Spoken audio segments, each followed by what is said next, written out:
everybody. Good morning, good afternoon, or good evening, depending on where you might be joining us from in the world today. My name is Meg Alexander. I am part of Power to Fly's virtual hosting team, and as always, excited and incredibly honored to get to host another Power to Fly Chat and Learn virtual event. Now, before we dive in to today's subject and introduce you to our speakers, I just want to take a quick second here to go over some housekeeping items. This will be especially important if today is your first Power to Fly event. And if that's the case, then hi, welcome. We're so happy to meet you today. Now, if you're one of our frequent flyers, don't worry, y'all. The love is no less real for you all. I'm really, really happy to see familiar names and faces in the chat. So thank you so much for joining us today as well. Now, the big thing to know about Power to Fly events is they are all about you. They're about our attendees, our community members, making sure that you all get the value that you came to get from today's event. Now, we encourage you to do this in a couple different ways. If you want to participate with us by turning on your cameras, you are absolutely encouraged to do that. It can get kind of lonely up here on the stage, y'all. And while I like being in the spotlight, I like sharing it even more. So if you do want to turn your cameras on, share your smiling, maskless faces with us safely, that is awesome. But truly, y'all, no need to be Instagram perfect, okay? I'm on, I think we're on day 5 of the dry shampoo messy bun combo. Mental health struggles are real, y'all, and that's okay. We seriously want to meet you where you are. We don't care if you're in a ball gown or a 3-piece suit or, in your bathrobe. We don't care, okay? We just want to see you. We want to meet you at where you are so we can all learn together. Now, if you don't want to participate with your camera, that is fine too. There is no pressure, okay? You can always chime in and make your thoughts heard in today's chat by chiming into that group chat area. There's a meeting chat box. You can pop that open from Zoom. And I really, really encourage y'all to get into that chat, network with each other, keep it active and hopping. If you would like, please feel free to let us know where you're joining from. I'm coming to you from Toledo, Ohio. This is land that belonged to the Fox, Kickapoo, and Potawatomi tribes in my area. If you'd like to, please feel free to share where you're joining us from and if you know whose land you're on. Now, the bigger thing to know about today's event is that we're recording it, and that means you don't have to take notes. You get to sit back, relax, enjoy the conversations that I'm about to have with Agata, Carolina, and Paris, and not have to worry about missing a resource that someone lists or a reference that they made. So no worries. The best news of all is in case you want to rewatch this later, in about 4 to 5 business days, Power to Fly is going to email everyone who registered, whether you joined us or not, a link to the recording when it's posted on our website. Now, I really recommend you check out the recording there. It's our website is also home to our entire archive. We're talking like the Ark of the Covenant, Indiana Jones levels of archive of chat and learns and past events that we've hosted. And we really want to share those all with you. Now, let's say you hear something today that is just so mind-blowing, paradigm shifting, you cannot wait to share it with a friend or a coworker or a relative. You don't want to wait those 4 to 5 business days. That's okay. You can head over to our YouTube channel. Again, I'll be sharing links for all of this as we go through the event. But you can head to our YouTube channel. The recording will be posted there by end of day, so end of day today. And you can always send those links out wherever you like as well. There's a small archive on our website, on our YouTube channel of past events, but really, truly, y'all, the mother load is on our website. So I very much recommend you check out those links. Now, if you do want to participate, y'all, looking at the chat here, Winnipeg, Brazil, Georgia, Maryland, Washington, Greece, Canada, Atlanta. Oh, I love it. Oh my gosh, thank you all so much for chiming in. Love seeing how far our audience spreads. Now, as you all are being active in that chat and networking with each other, just make sure that, as always, we operate from a place of kindness and respect. And I'm really, really excited to dive into our questions today. If you have questions or comments that you want me to raise, but you'd like to be kept anonymous, no worries. Just DM me anything you'd like to say, and I'm happy to share it with the group on your behalf. Now, we are here today on behalf of Autodesk, and our lovely panelists are here representing them. We're so grateful for them this morning. Autodesk has been a great company partner of Power to Fly for a while, and it's really no secret, y'all. I mean, wait until you start hearing these people talk about what they do and the culture of their job. I mean, it's really awesome to hear from the Autodeskers, and I've gotten to meet a lot of you, so thank you so much for that. If you are at all interested or anything that you hear today sparks your interest in Autodesk, I really recommend you check out their company page. Again, I'll share links for this as we go. But what you should know here is you can search and apply to open roles right from powertofly.com. So I do recommend you check those areas out. But if you are interested in Autodesk and thinking you might interview, one of the things I want to highlight here is something called the events tab. The events tab has some really great info about our various companies, but it's also going to be a home for, past recordings, stuff like this. There's also all kinds of resources that you can get from us from these company pages that are excellent fodder for talking about or asking questions in job interviews with that company. So I very much recommend that you take advantage of these pages. And we'll talk a little bit later about the Follow Network and how that can help you land your next opportunity with Autodesk. Now, I'm very excited to introduce our panel. So kicking us off, we have Agata Mielczarek. We worked on this, Mielczarek. Now, after graduating from the University of Lodz with a master's degree in social and economic sciences, Agata worked as a producer at several advertising companies in Poland, Argentina, and Spain. She then shifted to a sales position at Hewlett-Packard, where she successfully managed major corporate accounts. Now at Autodesk, Agata has been providing guidance and consultancy, first to customers and later as a sales and success coach and a program manager. Agata loves working with people and for people. She's passionate about learning from different perspectives and sharing her own ideas. The most rewarding part is when she can execute and deliver these ideas in the form of the best quality coaching programs. Agata, thank you so much for joining us today. I'm really happy to have you up on stage with us. Is there anything else that you think our audience should know about you before we introduce your co-hosts? Thank you for introducing me. I mean, there's plenty, right, to share about me. However, I think that that's pretty much concise and straight to the point when it comes to my professional journey. As you see, that's been a little bit diverse, and I will get back to this during our discussion. Thank you.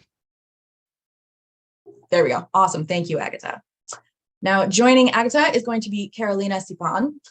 Carolina is based in Barcelona and originally from Lima, Peru. She has a background in training and development and joined Autodesk in the midst of the pandemic in July 2020, where she currently performs as a program manager in the Role Excellence team within the Global Revenue Organization. She's also Global Events Co-Lead for the Pride ERG, or Employee Resource Group. Being part of the Role Excellence team gives Carolina the opportunity to design and build learning experiences for WW sales and success teams. She's passionate about helping and guiding others so that they can be their best selves at work and at life in general. Carolina, welcome to the stage. Very happy to have you join us. Is there anything else that you think our audience should know about you? Hi, everyone, and thank you, Meg, for this introduction. Nothing to add there. Again, I could stay for hours and talk about what I like, etc. But this is actually a very good summary, and thank you again for having me. Thank you for joining us. All right, rounding out our trifecta today, we have Mavridis. Now, Paris comes from sunny Greece, and has lived in Barcelona for the last 8 years. He studied psychology, changing between different orientations and finally focusing on work psych. Now, in previous companies, he held roles such as a training manager, team manager, or sales manager.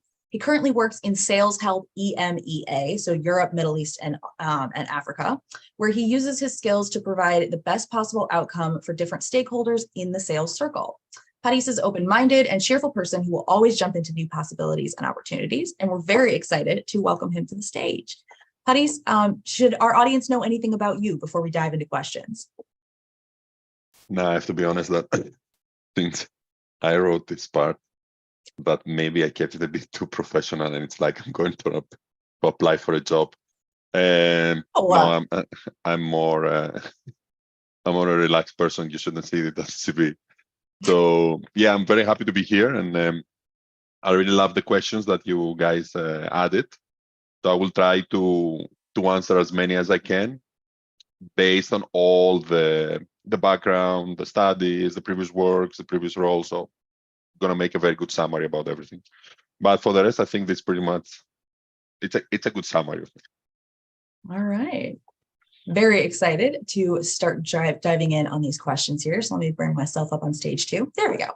Now, if y'all have questions, please feel free to send them in. You all came to be here with us live, so we really want to make sure that we reward you for that.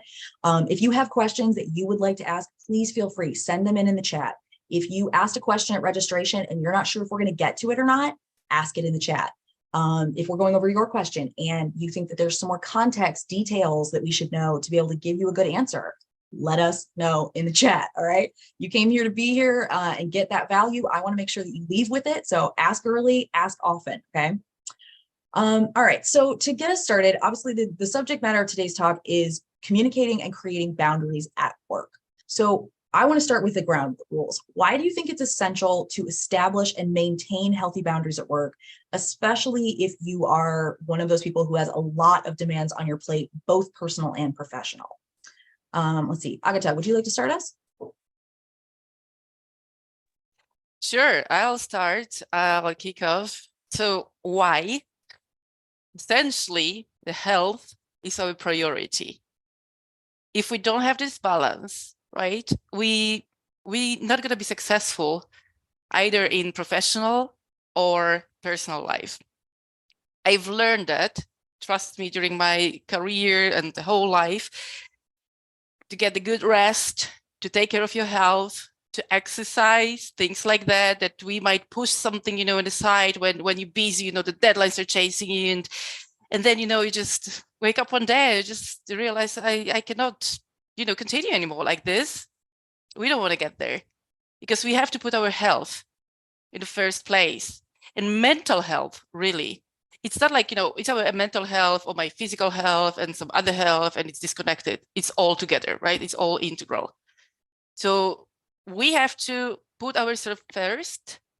And I'm not saying, okay, you know, I need 3-hour lunch break or something, you know, that's going to make good to me. I mean, you know, but just, you know, healthy routines, remember about yourself, take care of yourself, really. So this is, everything starts here. Yeah, I mean, I would absolutely agree with this. You want to, when we talk about creating boundaries, a lot of people try and kind of think you can either do this at work or do this at home, right? And it's like, no. Just because you exist in two separate places doesn't mean that you can segment your life. You know what I mean? Like, work is always going to impact home and home is always going to impact work. It's about creating those boundaries so that the impact is lessened a bit, right? So that it's impact that is not negative. Patty, how do you feel about this? You know, have you struggled with trying to kind of communicate why these boundaries are important? No. Now, in general, from the majority of the questions, I was getting the feeling that everything depends on what is the kind of work you do, what is the relationship you have with your manager, what is the feeling you get in the company. So in my previous jobs, like many years ago, I would be more reluctant to set boundaries, especially when I was talking to a superior. Also, maybe it's a cultural thing because I come from Greece, so we put a huge space between your job and your superior. Okay, so working abroad, then you see that there is theoretically in the hierarchy of jobs, somebody has a higher job than you, but actually you're just a colleague. They just have different functions that you do. So when I was managing a team, for example, I would say that, you know, I may be your manager, but I just have different tasks. You have different tasks, I have different tasks. We just work together. That's it. It's as simple as that. So after I scaled down a bit the fear I had of should I tell them or not, then eventually it was I started a new job, set some basic boundaries, which for me, for example, leaving at a specific time every day because I have to pick up my children from school. That is a very standard thing. So I think in the last 4 jobs I had, I managed to have this conversation straight away. But again, it can be what kind of boundaries you want to set. Is it more a physical boundary that you don't like to be hugged, you don't like to give a hand? Could it be that you want to finish on time? Could it be that you want to work and people not bother you? So depends. What I always said was there is always a way to communicate it. As I saw in the chat, there is a lot of ways that you can communicate it without sounding rude. For example, you could say, when you want to say, I cannot work after 5, you can use something like, I'm much more productive until 5. Okay, so it sounds slightly different. It doesn't sound rude, and it's focusing away from where you don't want it to be. So you don't want it to be on, I don't want to work there, and you focus on, I do want to work on the other time. You know, if you think like that. Yeah, just like phrasing it in a different way instead of highlighting what you're not going to do, highlight what you are doing instead. Mm-hmm. I like that. I don't know if I jumped in too many questions on the same time. No, you're good. Good. Catalina, I want to hear from you as well on this. Why do you think it is crucial to establish and maintain boundaries when it comes to your work life and your home life? I have thought a lot about how would I answer this question. And the first thing that it came to my mind is, how have I felt in the past whenever I didn't set boundaries, even though I knew that I could have, or even though I knew that maybe the people that I was collaborating with wouldn't understand it. And still I decided, to not speak up or to not set my limits. And then I was feeling mad, I was feeling bitter, resentful, overwhelmed, etc. And that actually has helped me a lot nowadays to really, first of all, to communicate clear clear limits and boundaries, because I have seen how it helps me to be a better Carolina.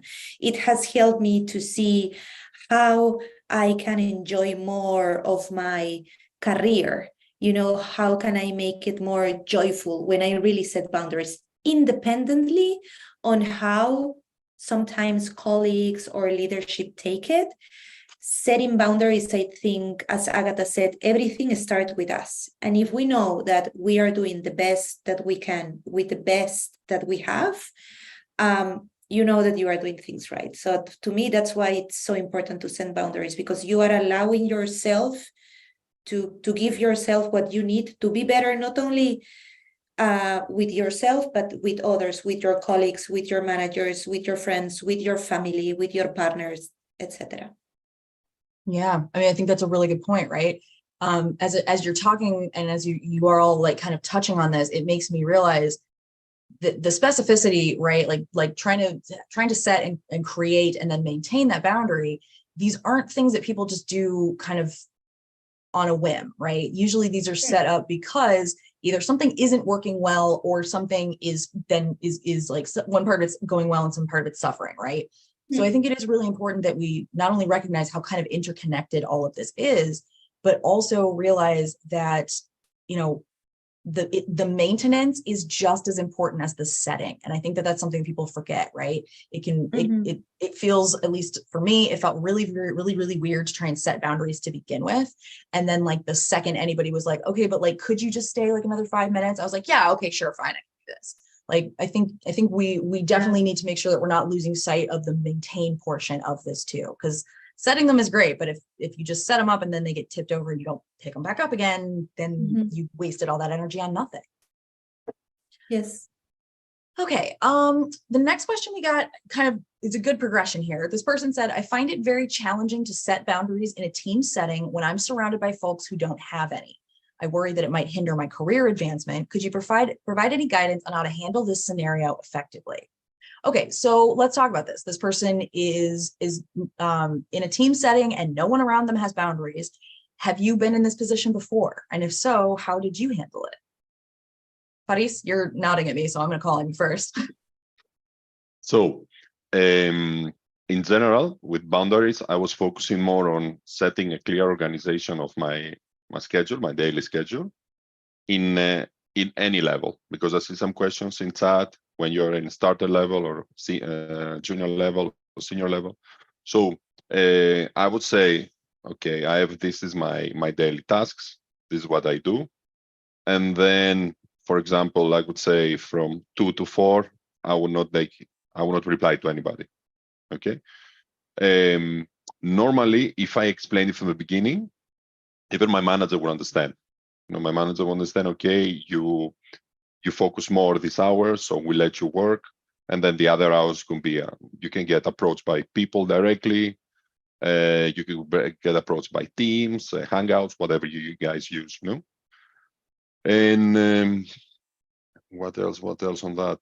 In my case was always, also what is very handy I was overscheduling slightly. So if I wanted to do something for an hour, I would schedule it for an hour and a half. So I will have the flexibility of being able to let's say, make an exception. Because, okay, you set your boundaries. If you're a robot, they're going to work 100%. If you're not a robot, you cannot get some requests, somebody's going to ask something, and you'll be like, okay, never mind, I'm going to drop it and help you. That, again, it's up to you to see where you will say, I cannot do that in a nice way.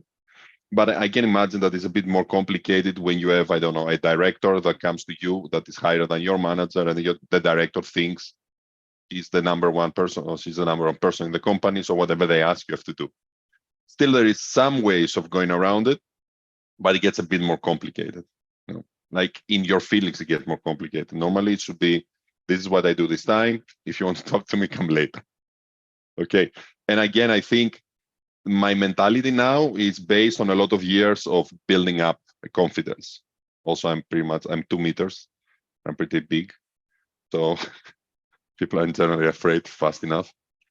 But the moment you build further confidence, you will notice that you'll be more easy to set your boundaries, and people will accept them. And you'll be more comfortable in telling them how to do it. Yeah. I think that's a really good point, right? I think my biggest worry, especially like before setting boundaries, was like, well, what are they going to say? What am I going to say when they push back? And it's like, well, first off, you're borrowing trouble because you're assuming that you're going to say something and they're going to be like, no. Okay. So that's, you're setting up other people for failure there, which isn't nice. But recognize that like the boundary setting is hard. Okay. We get that.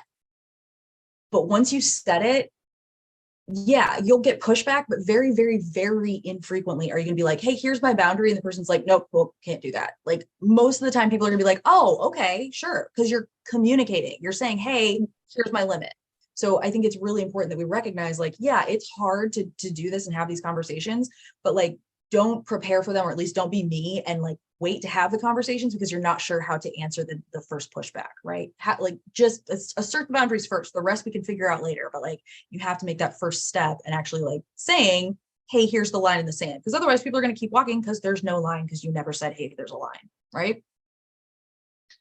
All right, Agata, how do you feel about this? Have you had issues when you're trying to set a boundary? Have you been on teams where you had boundaries and other people didn't?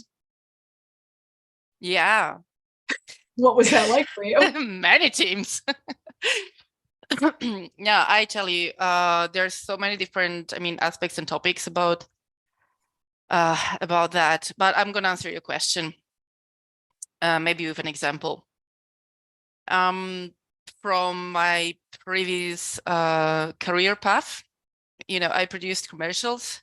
It's a very dynamic environment. I would say it's all about deadlines that you would think they're not realistic, but you have to make sure that actually they are realistic. It's on you, on the producer. You take accountability for everything, and it's a very high pace, stressful, also kind of cool. So of course I was doing this for 8 years because I liked it. I was much younger, and also I think it comes, it was beginning of my career. And also setting boundaries, it's not that easy. You gain it, you learn it while observing, having hard and difficult experiences. Once you really experience that, that's affecting my health, that's affecting me, and I don't want to maybe be like this or live that way. So yes, that happened, especially I must say in production, and these are rather smaller companies. So I had a chance to work at those in Argentina and here in Spain, Poland as well. I'm from Poland, by the way. So what happened, and I give you an example that's pretty extreme, but that really happened. So it's expected you work all the time in production. All the time is really what I mean, all the time, weekends, nights, whatever. If you have to produce commercial and have a shooting in 3 days, you're gonna have it. So and I was really overwhelmed, and that was in the last year of my that role, actually. So I was very experienced already. It wasn't that I was new, I didn't know my profession. And then what was expected, there was no boundaries whatsoever. And I put these boundaries because I couldn't. I got sick, physically even. I couldn't keep up. I wasn't sleeping. My personal relationships completely fell apart. I was falling apart. So I went to my manager at this time and I said, listen, I'm going to work 40 hours a week. This is what I have in my contract. And I was told, but you cannot. It's impossible. And I'm like, well, then do you want to, make it as an official statement? Because this is what's going to happen. And the extreme was that I got fired. Mm-hmm. And as a positive result of it, I'm here. I've changed my career. I've decided, to join bigger, structures, organizations that I will get the sense of I was imagining. And actually, especially at Autodesk, this is so true. You feel that there are rules, there are values, there are, behaviors, there is a culture code. Mm-hmm. So you are protected and also people respect it. So for me, eventually it was a positive shift, right? Yeah. But well, it was a very long answer to your question, but I think maybe some people find it insightful. And I'm not saying that when you set boundaries, you get fired. Okay, this is what I'm saying here. Yeah. But that happened, in this particular company, particular time. It was something that happened to me. Mm-hmm. And then when it comes to that, I just wanted to say, once you communicate your boundaries, I think communicating the way how you communicate this is also very important. So it's like, imagine if I wouldn't recommend say, hey, I don't answer emails, or I'm not gonna do this and that. I would communicate. I would explain. I would set up my priorities. The way of communication is the key. Yeah. A respectful communication, but based on facts as well. Yeah. I mean, I dear Lord, I remember having these conversations with past places that I've worked. And you're right. I mean, it can feel like, oh my gosh, I'm going to get fired unless I am available 24/7 for this company that's paying me like 8 cents an hour. And so I think none of us are alone in this feeling, which sucks in and of itself, right? We don't want anybody else to be going through this either. But it is something that a lot of people are kind of tasked with and struggle with. Now, we did get a question in the chat here, and Julia had chimed in. I thought this was a really good point. Julia said, I think if you're earlier on in your career or at a new job or have ever experienced job loss or been fired, your fear overrides your judgment when it comes to boundaries, and you end up caving to things that you're not comfortable with in order to not rock the boat. I mean, I've done this I can think of 3 times I've done this off the top of my head right now. Do you think that there's a way to introduce these conversations that doesn't sound like this is not how I'm going, this isn't what I'm going to do? Like, is there a way that you recommend having this conversation with a manager or something in a way that sets you both up positively as opposed to casting you in a negative light? Carolina, what do you think about this? I think that we always, we should be courageous to communicate our boundaries, but at the same time, we should be mindful with our words, and you can have both in a conversation when you are trying to set boundaries. Normally, and this relates to the previous question, because normally when you work at a company that really encourages people like Autodesk to really have a work-life balance, that can be pretty easy, because managers, they know how important that is because that will impact in your career and in your performance in a positive way. But what I do feel, and still, being at Autodesk, I'm not gonna lie, sometimes I have received comments on, I wish sometimes that I would be single as you or not having kids as you, so I can have as much as free time as you have, Roll your eyes even louder for the people in the back of the room, because like this comment, like my heart and my soul, parents have a ton on their plates, y'all. I am not hating on that, but I struggle keeping myself alive. Come on now. Yeah, but it happens, Meg. And I have worked a lot on myself. And as Paris said, maybe it's maturity. I don't know. I turned 40 this year, and I nowadays feel compassion, for those type of comments and for those type of people, because the first thing that it's in my mind is maybe they haven't had the opportunity to have such a great manager as the one that I have.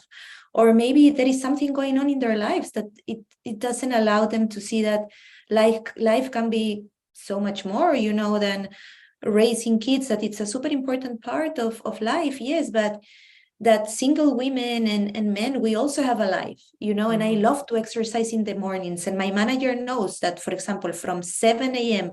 to 8:30, I'm going to be doing sports. I am lucky also because I am in EMEA, my manager is in AMER, but I am also flexible. So if I need to connect, at those times, I will, and I will change my schedule. I will always find the time to exercise because that's a priority for me. But I will also always make sure that I set boundaries to remain healthy mentally and physically. So about the question before on, is there a way to communicate better? I think be mindful with your words, communicate clear. One of the things that I also learned is that you don't need to respond right away.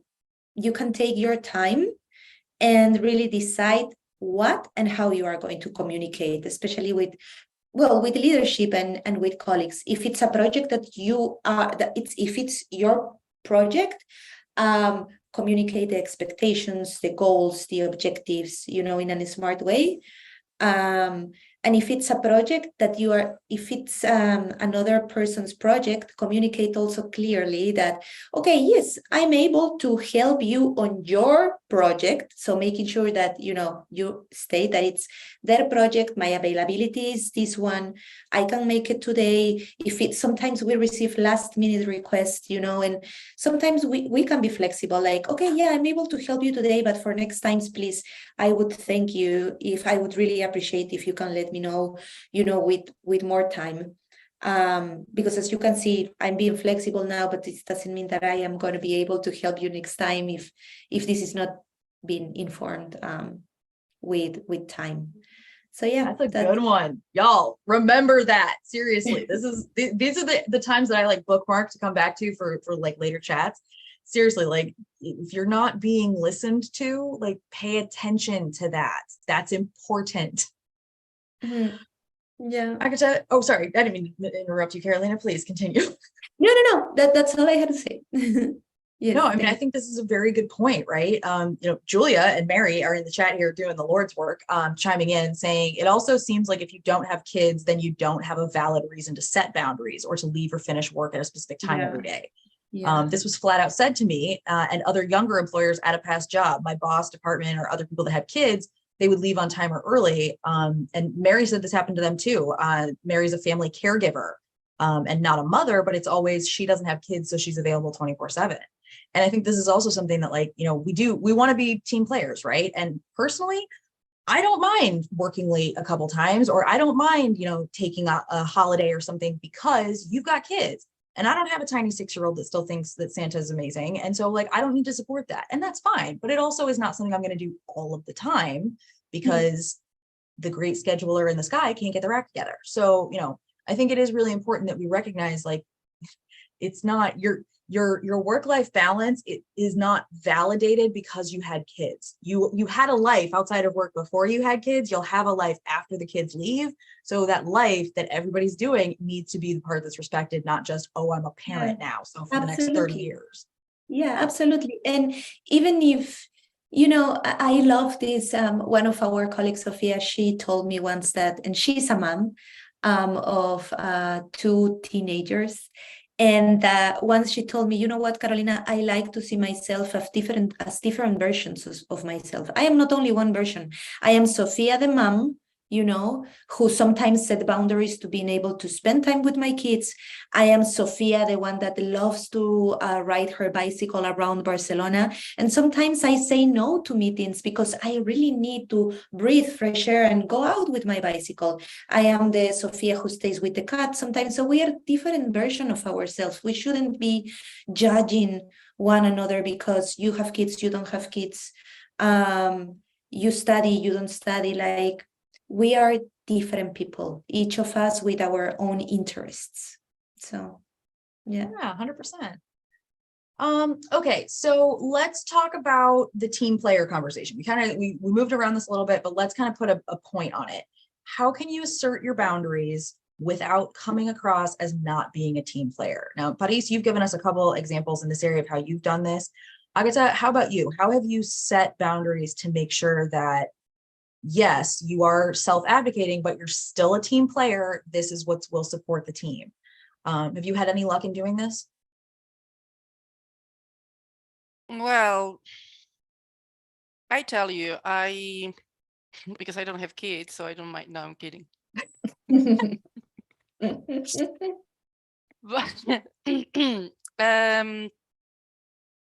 I used to have problems with that. I'm getting better with this at this. I don't take it. So I would say I would take it personally if someone accuses me that I'm not a team player. I know myself, and because I cannot really help or support something that is, and there we go, out of my scope. Maybe I'm not really having this bandwidth right now.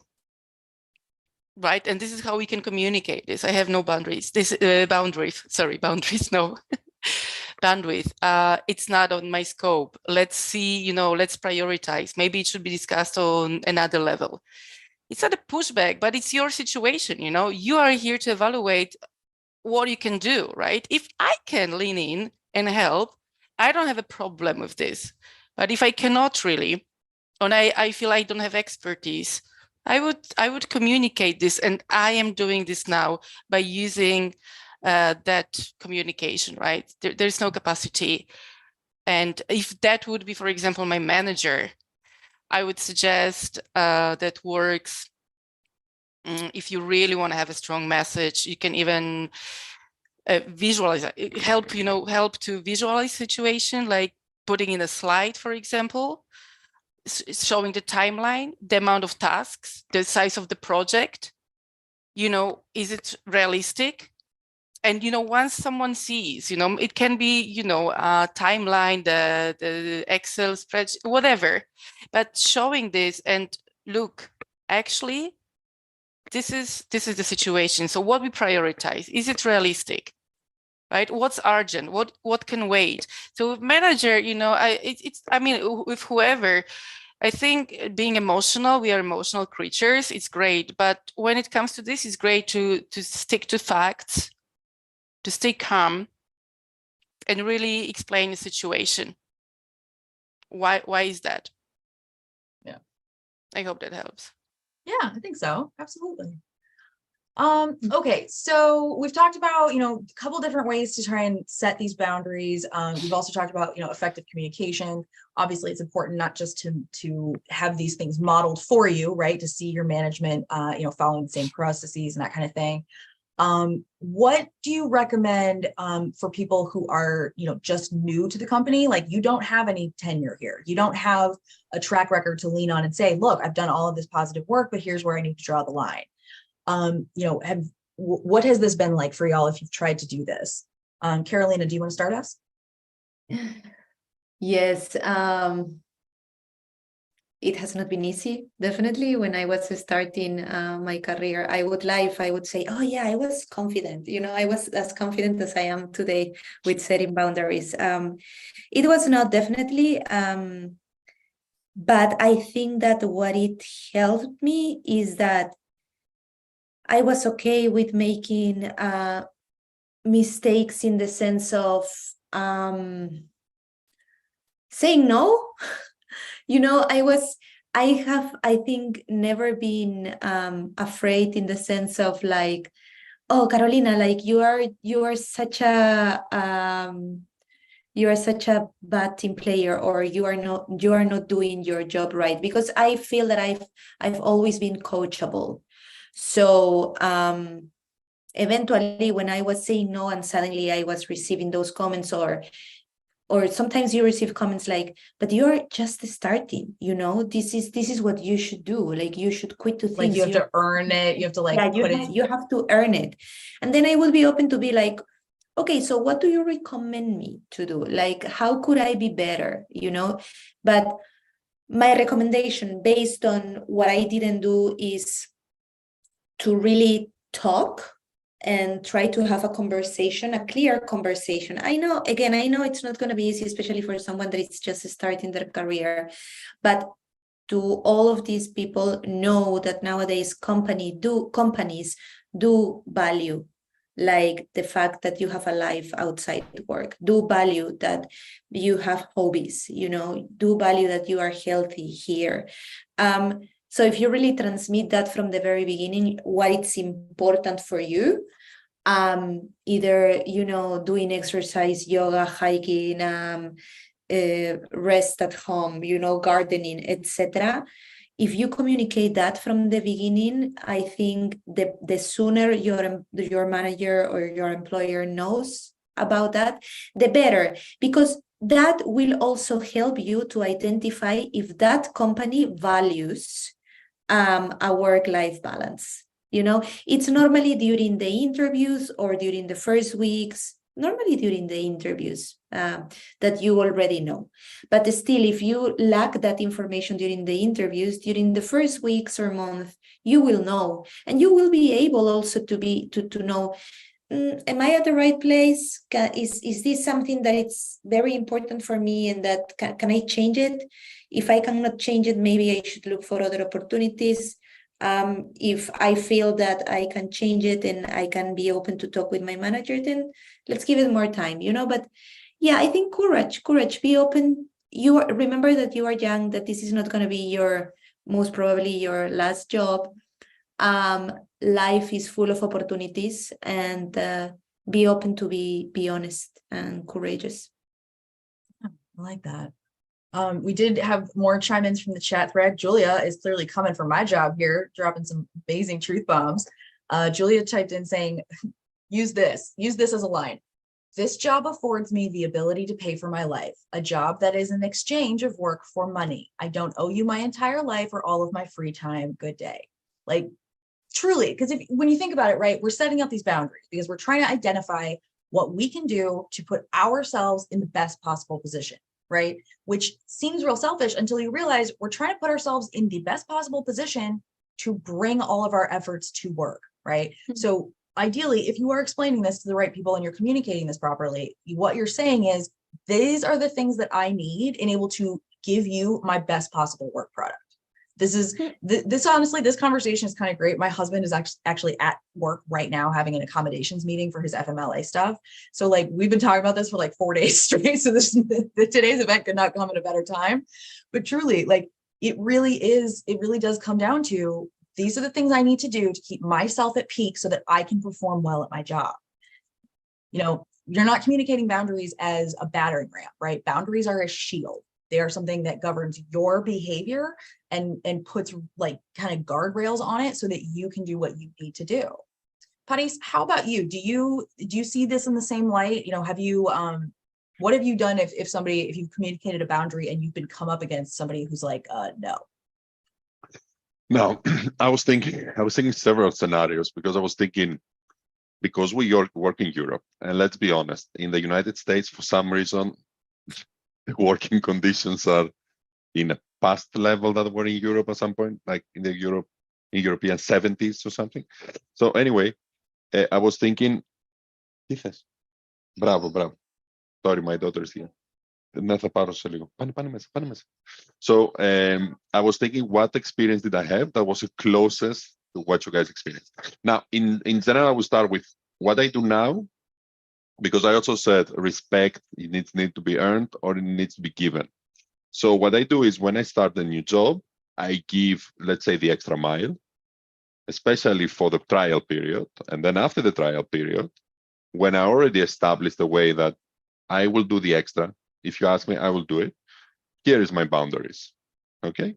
And because I'm going to give you these boundaries, which could affect the whole team, because me going away earlier to pick up my children from school could affect the rest, that the rest has to stay there to work.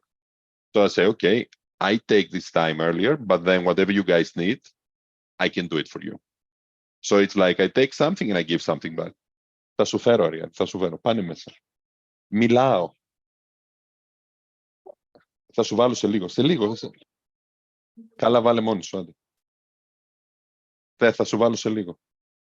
Πήγε, Ariadne. Anyway, so let me finish the sentence and I can go to bring in some milk because now she needs milk. Πάνε ρε μέσα, σου φάρω. So, I was working in a restaurant with an extremely toxic person, but extremely. And that person, first of all, didn't see it like Julia said, I give you something and you pay me for it. This person was seeing it, I pay you. You don't do anything here, I pay you. You know, the fact that you work here is not important. I pay you, that's the important part. And this person had it as a goal to complain every single day because he thought, and I heard him saying it, this is the way of keeping the people in a line. Okay? So I was leaving every day at the same time because I had to pick up a train until I bought a motorbike. And then I said, great, I'm going to leave the same time. And then that owner said, yeah, but now you don't need to grab the train. You can leave later because you have a motorbike. I said, no. We agreed. I work 8 hours. I'm going to work 8 hours. Yeah, but I will pay you extra. I don't care. I would prefer to go home at 1 o'clock in the night and look at boring commercials than to stay here and look at your face. So sorry for making it too extreme, but oh no, I think we've all heard far worse. Yeah, so it was, what did you like? I was working, you were paying me. That's the balance. I was doing something extra, you didn't appreciate, you were complaining. So the balance goes like this. So then when you ask me to make the extra mile, why? Why would I do the extra mile? No, you should bring it here and then I can do it again. We shouldn't do this. So I pretty much told him that there's no way in hell I'm going to stay longer, forget about it, and actually stayed in that restaurant for 2 more years. And actually, when I resigned, which was a liberating day, he was actually crying, which was amazing to see him. Oh, isn't that just the best feeling? Yeah. I am petty, okay? And sometimes that is the only joy we have in life when somebody gets their comeuppance, okay? That I'm living vicariously through you, buddies. That was great. Thank you. So on that moment, for example, because we were working together with my sister and we left together, she felt very emotional. And I said, I have zero emotion for somebody who looks like he's crying like a crocodile, you know, crocodile tears. Like, I will go out of this restaurant and I will never set a foot. And I literally never went back there. I was actually crossing around just not to go in front of the restaurant because I would throw something through the window. This is how much I loved working there. But still, that was a great learning period for learning what you shouldn't do. Mm-hmm. Because later on, when I started working as a manager, I knew from an amazing field what not to do, how people would react negatively if I was being enough. Mm-hmm. Sorry for my French. No, I think that you make a really important point, right? How people are reacting, like how someone reacts to when they get an answer of no is incredibly telling, right? Incredibly, because there are people that are just like super proactive and it's like, well, that's a no. Okay, well, then maybe we could try this, or how about this? But if you tell someone no and their response is just like disproportionate, out of pocket, like not okay, these are things to remember, right? Because like that no says way more about them than it says about you or what was asked, right? Mm-hmm. That no is that's not on you. Agata, how do you feel about this? Yeah, you know, that's actually pretty. It was great, Paris, and I recall the article I think I read on BBC or something like that, and it was that the going beyond and above is a normal. So whatever, you know, under that, but you know, it's not good enough. So what you have to do constantly is actually going above and beyond, because like what's your responsibilities, or what is your role, actually, it wouldn't be enough if you just stick to that. And I found it, I find it, I think this is happening really.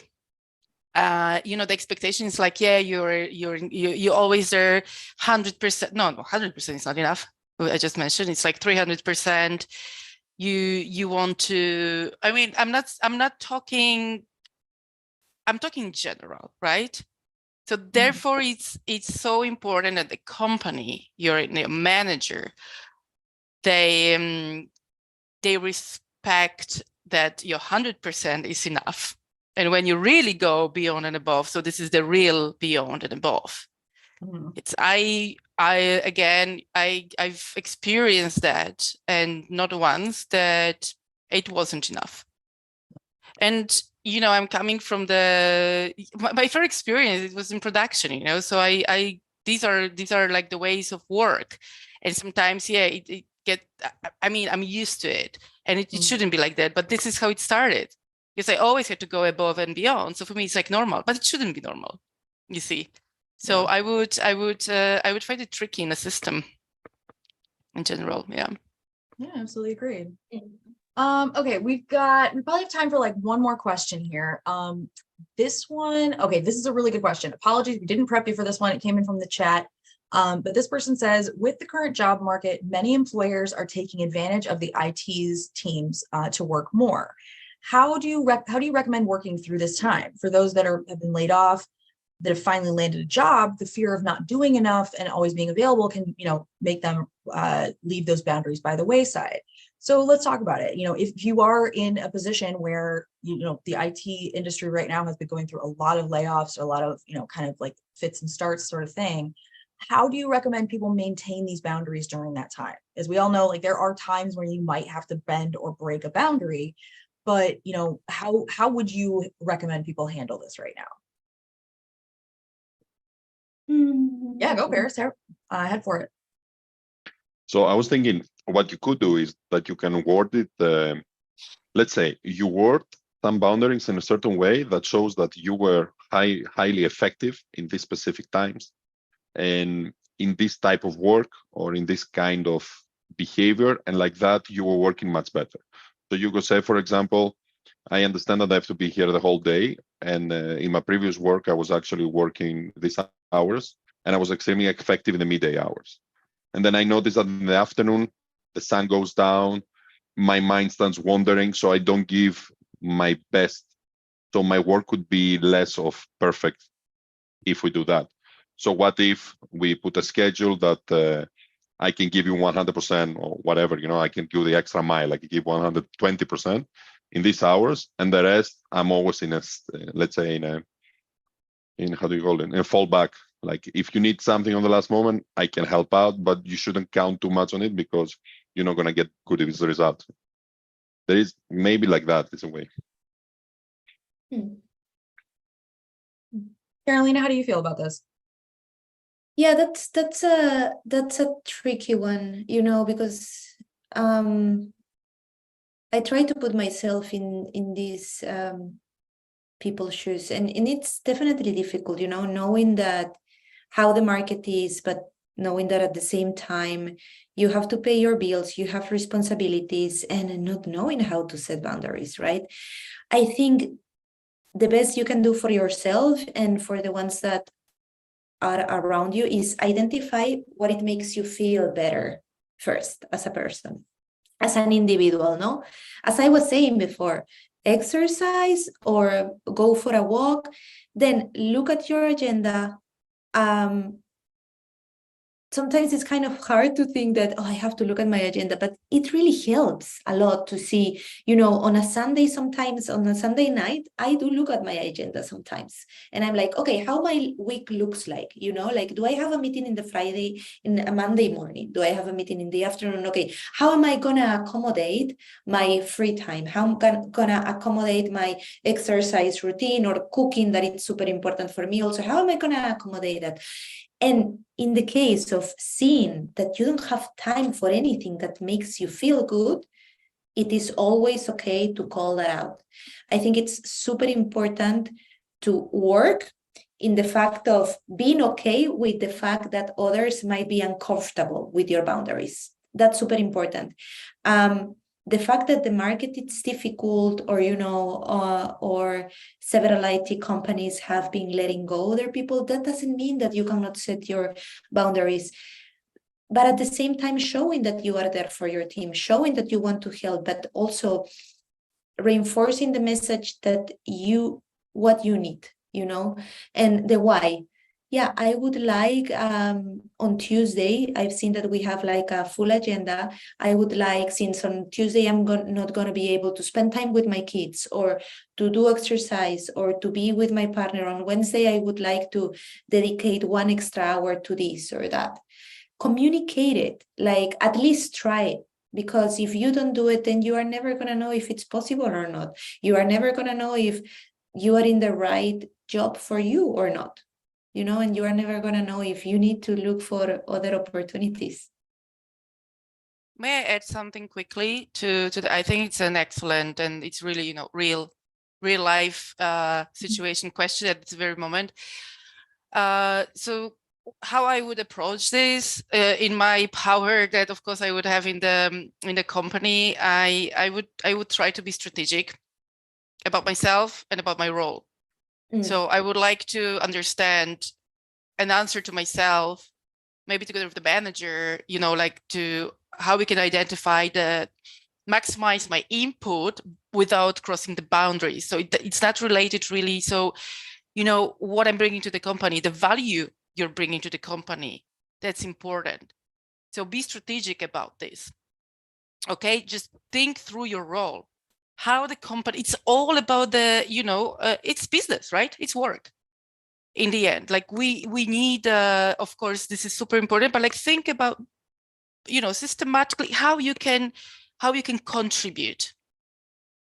And also that means that maybe some activities from my daily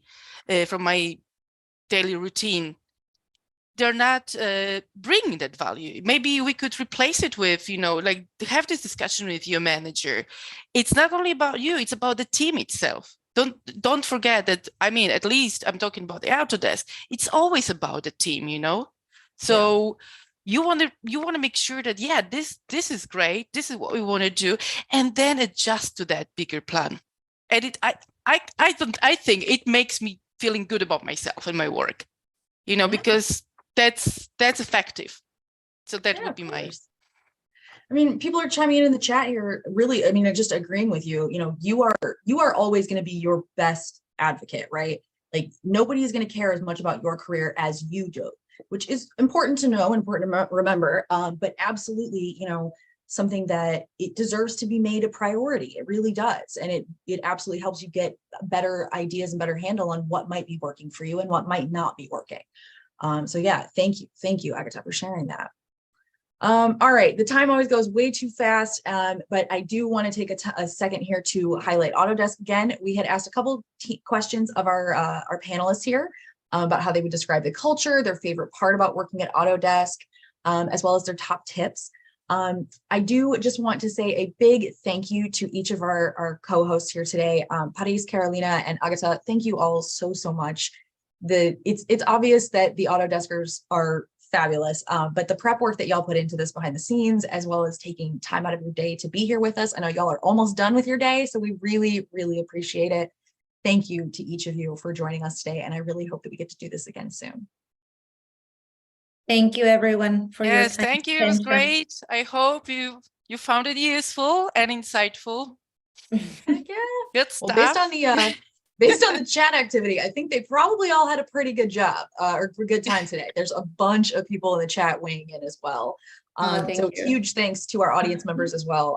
Obviously, I don't have a job if y'all don't come to these events, but I'm really, really grateful that y'all come to these, mostly so that you can get the resources and the expertise that we want to give to each of you. Thank you. I hope that even if you are not a small treat, gold star, cookie person, give yourself a pat on the back. All right, you just took an hour out of your day to do something positive for yourself and your career. That is not easy in this day and age. So thank you to all of you for spending time with Power to Fly and Autodesk this morning. If this was your first Power to Fly event, I sincerely hope it will not be your last. If this was your 100th, I cannot wait to see you again on the next one. Have a safe, happy, healthy rest of your day, week, and weekend, and we cannot wait to see you back here on another event. Bye, y'all. Thank you so much. Bye-bye. Thank you, Meg. Bye. Bye, everyone. Bye bye.